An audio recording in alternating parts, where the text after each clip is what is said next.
മൂന്നാം മോദി സർക്കാർ അധികകാലം വാഴില്ല എന്നും അത് ഏത് നിമിഷവും നിലംപതിക്കുമെന്നാണ് ഇപ്പോൾ വാർത്തകൾ പ്രചരിക്കുന്നത്. വലിയ രീതിയിൽ തന്നെ വാർത്തകൾ അത് പ്രചരിക്കുന്നുണ്ട്.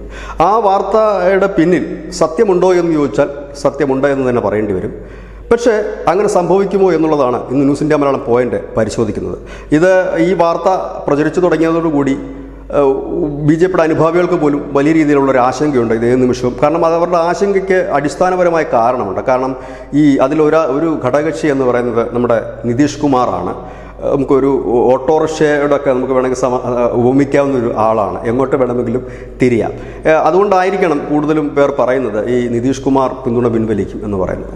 മറ്റൊരാൾ ചന്ദ്രബാബു നായിഡുവാണ്, TDP ചന്ദ്രബാബു നായിഡുവിനെ കുറിച്ചും ഇങ്ങനെ ഒരു മോശം പേര് വരാനുള്ള കാരണം അദ്ദേഹം ഈ 2019 ആയപ്പോഴേക്കും NDA മുന്നണി ഉപേക്ഷിച്ച് പോയതാണ്. അങ്ങനെ ഈ രണ്ട് പേരും കൂടി ബി.ജെ.പിയുടെ ഒപ്പം NDAയുടെ ഒപ്പം നിൽക്കുന്നതാണ് ഈ മറ്റ് ഉള്ളവർക്ക് അതൊരു വാർത്തയായി മാറാൻ കാരണം. അവർ സംശയിക്കുന്നതിലും ഇല്ലെങ്കിൽ അവർ വാർത്തയാക്കുന്നതിലും നമുക്ക് തെറ്റ് പറയാൻ കഴിയില്ല. കാരണം ഈ രണ്ടുപേരും അങ്ങനെ മറുകണ്ഠം ചാടുന്നതിൽ യാതൊരു മടിയില്ലാത്തവരുണ്ട്. പക്ഷേ ഒട്ടും മടിയില്ലാത്തൊരു വ്യക്തി അതിൽ നിതീഷ് കുമാറാണ് എന്ന് നമുക്ക് പറയേണ്ടി വരും. പക്ഷേ നിതീഷ് കുമാറിന് 12 സീറ്റുമായിട്ടും മറുകണ്ഠം ചാടിയിട്ടും വലിയ കാര്യമൊന്നുമില്ല. കാരണം അപ്പുറത്തെ ഭാഗത്ത് പ്രതിപക്ഷത്തിന് 233 സീറ്റേ ഉള്ളൂ. നിതീഷ് കുമാർ കൂടി എത്തിക്കഴിഞ്ഞാൽ അതൊരു 245 ആകും എന്നുള്ളതിൽ കവിഞ്ഞ് അതിനപ്പുറത്തേക്കൊന്നുമില്ല. പിന്നെ ഇപ്പോഴത്തെ അവസ്ഥ നിതീഷ് കുമാർ ചാടാനുള്ള സാധ്യതകൾ വളരെ കുറവുമാണ്. കാരണം നിലവിലത്തെ സാഹചര്യത്തിൽ ബീഹാറിൽ നിതീഷ് കുമാറിൻ്റെ JDU വളരെ ദുർബലപ്പെട്ടിരിക്കുന്നു.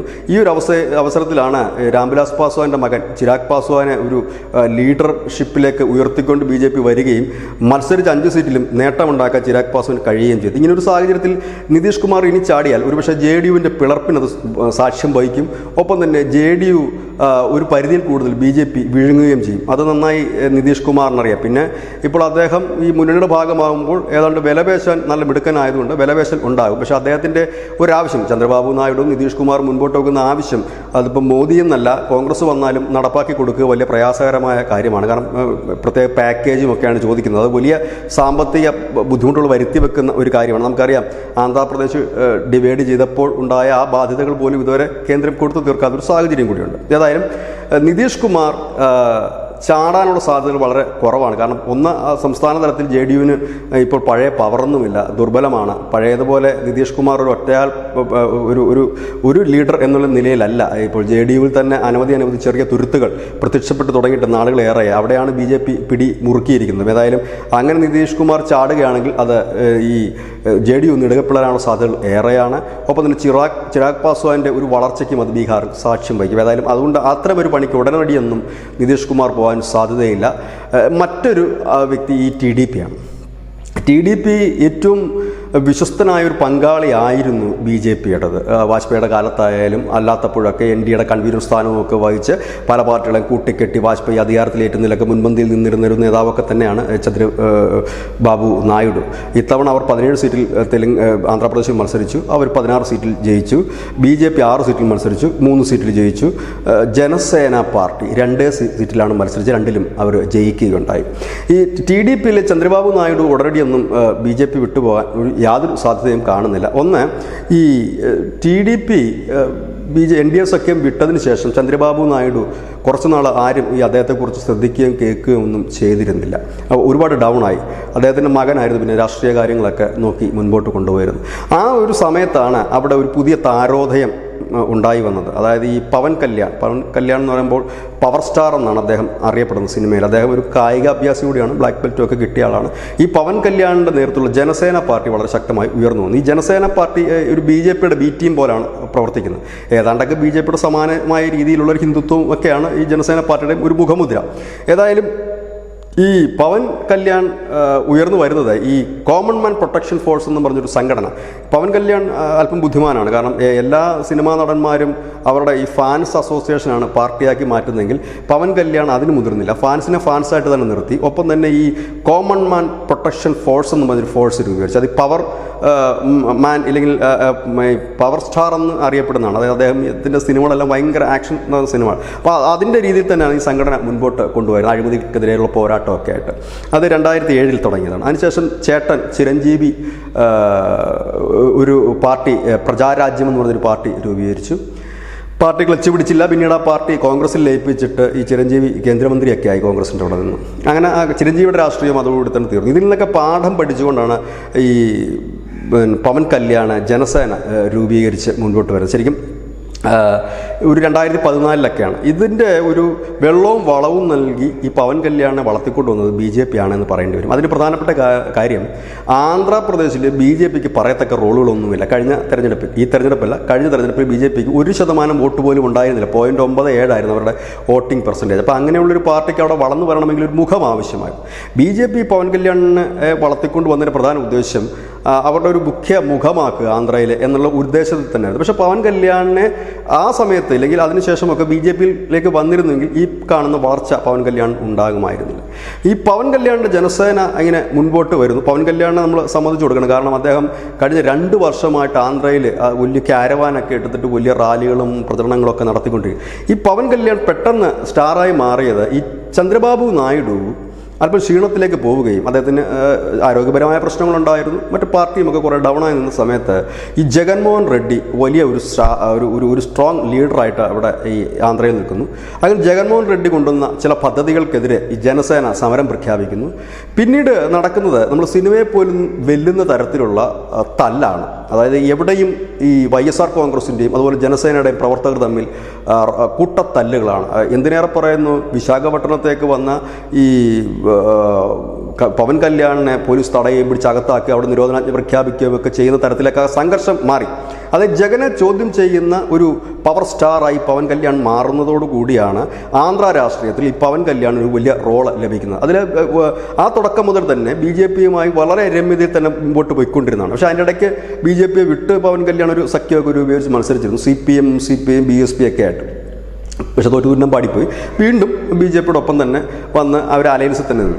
ഈ ഒരു സാഹചര്യത്തിലാണ് ഈ ചന്ദ്രബാബു നായിഡുവിൻ്റെ പാർട്ടിക്ക് കുറച്ചുകൂടെ ഒരു ഗ്രിപ്പ് കിട്ടുന്ന ഈ പവൻ കല്യാണിൻ്റെ ജനസേന താഴെ തട്ടിൽ നടത്തിയ ഇതുപോലെയുള്ള രക്തരൂഷിതമായ സമരങ്ങളും മറ്റുമാണ് TDPക്ക് ഒരു പവർ ഒരു ജീവൻ തിരിച്ച് കിട്ടാൻ സഹായകരമായത്.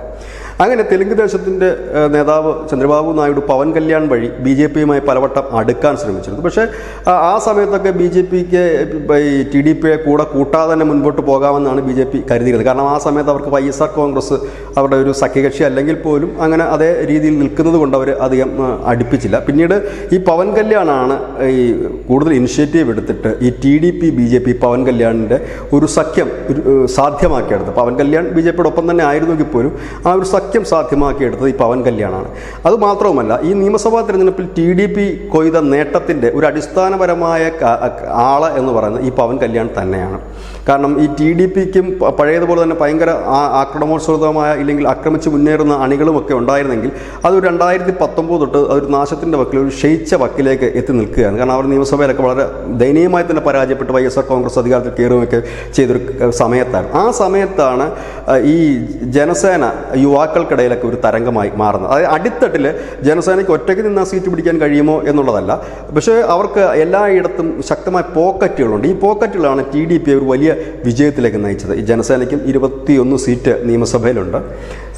അപ്പോൾ ഈ ഒരു സാഹചര്യം അവിടെ നിലനിൽക്കുന്നുണ്ട്. 2 MPമാരുണ്ട്. 2 സ്ഥലത്ത് മത്സരിച്ചപ്പോൾ 2 പേരും ജയിച്ചു. 100% സ്ട്രൈക്ക് റേറ്റ് എന്ന് നമുക്ക് പറയേണ്ടി വരും. ഏതായാലും ജനസേനയെ വിട്ട് TDPക്ക് പോകാൻ കഴിയാത്ത ഒരു സാഹചര്യം നിലവിൽ ആന്ധ്രയിലുണ്ട്. കാരണം ഈ പവൻ കല്യാൺ വിചാരിച്ചതുപോലെ ആളത്ര നിസ്സാരനല്ല. YSR കോൺഗ്രസിൻ്റെ ജഗജില്ലയായ ജഗൻമോഹൻ റെഡ്ഡിയോട് ഏറ്റുമുട്ടിയാണ് ജനസേന വളർത്തിയതും ഇപ്പോൾ ഈ നായിഡുവിന് അധികാരം ഏൽപ്പിക്കുന്നത് വരെയുള്ള പ്രവർത്തനങ്ങൾ. അതുകൊണ്ട് തന്നെ നായിഡു പെട്ടെന്ന് അങ്ങനെ ഒരു ഉടക്കിട്ടിട്ട് ഈ ജനസേന തള്ളിക്കളഞ്ഞ് പോകാനുള്ള യാതൊരു സാധ്യതയുമില്ല. കാരണം പവൻ കല്യാണെ സംബന്ധിച്ച് പവൻ കല്യാണിൻ്റെ കൂറ് ഇപ്പുറത്ത് തന്നെയാണ്. മോദിയുമൊക്കെ ആയിട്ടുള്ള ഒരു ബന്ധം നേരത്തെ മുതലേ ഉള്ളതാണ്.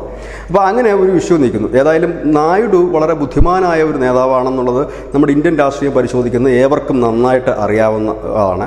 ഇപ്പോഴത്തെ ഒരു അവസ്ഥയിൽ അയാളുടെ ബുദ്ധി കുറച്ചുകൂടെ പ്രയോഗിക്കാൻ നല്ലൊരു ചാൻസുമാണ് കിട്ടിയിരിക്കുന്നത്. കാരണം TDPയുടെയും ഒക്കെ ഒരു സഹായമില്ലാതെ കേന്ദ്ര സർക്കാർ മുൻപോട്ട് പോകാൻ കഴിയാത്തൊരു സാഹചര്യമുണ്ട്. അപ്പോൾ ആ ഒരു സാഹചര്യത്തിൽ ഒരിക്കലും നായിഡു അങ്ങനെ കൈവിട്ട് കളയില്ല. കാരണം നായിഡുവിനെ സംബന്ധിച്ച് ഇപ്പോൾ ഈ ആന്ധ്രയെ മുൻപോട്ട് എത്തിക്കണം എന്നുണ്ടെങ്കിൽ അനവധി കേന്ദ്ര സഹായങ്ങൾ, അനവധി ഫണ്ടുകൾ കേന്ദ്രത്തിന് കിട്ടിയേ മതിയാകും.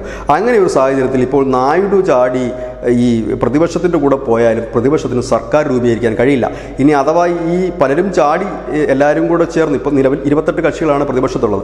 ഈ 28ൻ്റെ കൂടെ ഇവരോടൊക്കെ ചാടി 30-31 കക്ഷികൾ ചേർന്നിട്ട് സർക്കാർ രൂപീകരിച്ചാലും മറുഭാഗത്ത് ഈ മോദി അമിത്ഷായൊക്കെ നിൽക്കുന്നതുകൊണ്ട് സ്വസ്ഥമായിട്ടൊന്ന് ഉറങ്ങാൻ പോലും ഈ ഭരിക്കുന്നവർക്ക് വലിയ പാടായിരിക്കും. കാരണം അവരേത് സമയമാണ് ഉറങ്ങിക്കിടക്കുന്നതിനും പൊക്കിക്കൊണ്ടുപോയി അടുത്ത സർക്കാർ ഉണ്ടാക്കുന്നതെന്ന് അറിയില്ല. അത് പൊക്കിക്കൊണ്ട് ഇപ്പോഴുള്ള ഈ സർക്കാർ, ഇപ്പോഴുള്ള മോദി സർക്കാരിൽ സ്ട്രോങ് ആയിട്ട് നിൽക്കുക എന്നുള്ളത് തന്നെയാണ് നിലവിൽ TDP ചെയ്യാൻ ആഗ്രഹിക്കുന്നു. അതുമാത്രമല്ല ഒരു പ്രധാന റോളിലേക്ക് BJP ചന്ദ്രബാബു നായിഡുവിനെ ഇപ്പോൾ പോസ്റ്റ് ചെയ്തിട്ടുമുണ്ട്. അതായത് NDAയുടെ കൺവീനർ സ്ഥാനമൊക്കെ. ഏതായാലും ചന്ദ്രബാബു നായിഡുവിന് ഇപ്പോൾ ഹാപ്പിയാണ്. കാരണം ആന്ധ്രയുടെ മുഖ്യമന്ത്രിയായിട്ട് അദ്ദേഹം വീണ്ടും സജീവമായി തിരിച്ചെത്തുന്നു. ഒപ്പം തന്നെ ഇപ്പോൾ ധാരാളം അദ്ദേഹം ചോദിക്കാതെ തന്നെ അനവധി ഫണ്ടും അതുപോലെ തന്നെ പദ്ധതികളുമൊക്കെ കേന്ദ്രം നൽകുകയും ചെയ്യും ആന്ധ്രയ്ക്ക്. അങ്ങനെയെങ്കിൽ ഒരു ജനകീയനായ മുഖ്യമന്ത്രിയായിട്ട് ആന്ധ്രയിൽ നായിഡു ഉണ്ടാകും. ഒപ്പം തന്നെ കേന്ദ്രത്തിലൊരു പാർട്ണർ ആയിട്ടും ഉണ്ടാകും. ഇതിന് സമാനമായൊരു കേസിലാണ് JDU നിൽക്കുന്നത്. കാരണം JDU നിതീഷ് കുമാർ ഇനി ഒരു ചാട്ടം ചാടിയാൽ ഒരുപക്ഷെ ഈ കൂടുള്ള 12 പേരും തിരിച്ചു ചാടാൻ ഉണ്ടാകില്ല എന്നൊരു വ്യക്തമായ ധാരണ നിതീഷ് കുമാറിനുമുണ്ട്. അതുകൊണ്ട് തന്നെ ഈ അടുത്ത കാലത്തൊന്നും ഏതായാലും മോദിക്ക് മാറ്റം ഉണ്ടാകില്ല, ഈ ഭരണം താഴെ പോവുകയുമില്ല. പക്ഷേ നമുക്ക് വാർത്തകൾക്ക് പഞ്ഞമൊന്നുമില്ല. കാരണം ആർക്കും എളുപ്പത്തിൽ ചെയ്യാവുന്നൊരു വാർത്ത തന്നെയാണ് മോദി നിലംപതിക്കും എന്നുള്ളതോ ഇല്ല മോദി സർക്കാർ നാളെ നിലംപതിക്കും എന്നുള്ളതോ ഒക്കെ തലക്കെട്ട് കൊടുത്ത് വാർത്ത ചെയ്യാൻ സിമ്പിളാണ്. കാരണം ഈ ഒരു ലോജിക്കുണ്ട് ഇതിൽ. കാരണം ഈ നിതീഷ് കുമാറിൻ്റെയും ചന്ദ്രബാബു നായിഡുവിൻ്റെയൊക്കെ കാരണം അവരെ പലവട്ടം അങ്ങോട്ടും ഇങ്ങോട്ടൊക്കെ ചാഞ്ചാടി കളിച്ചവരായതുകൊണ്ടാണ്. ഏതായാലും തൽക്കാലം അവർ പോകില്ല. അത് എന്തുകൊണ്ട് പോകില്ല എന്നുള്ളതിൻ്റെ റീസണാണ് നമ്മളിന്ന് ഈ ന്യൂസിൻ്റെ മലയാളം പോയിന്റിൽ അനാലിസിസ് ചെയ്തത്. നന്ദി, നമസ്കാരം.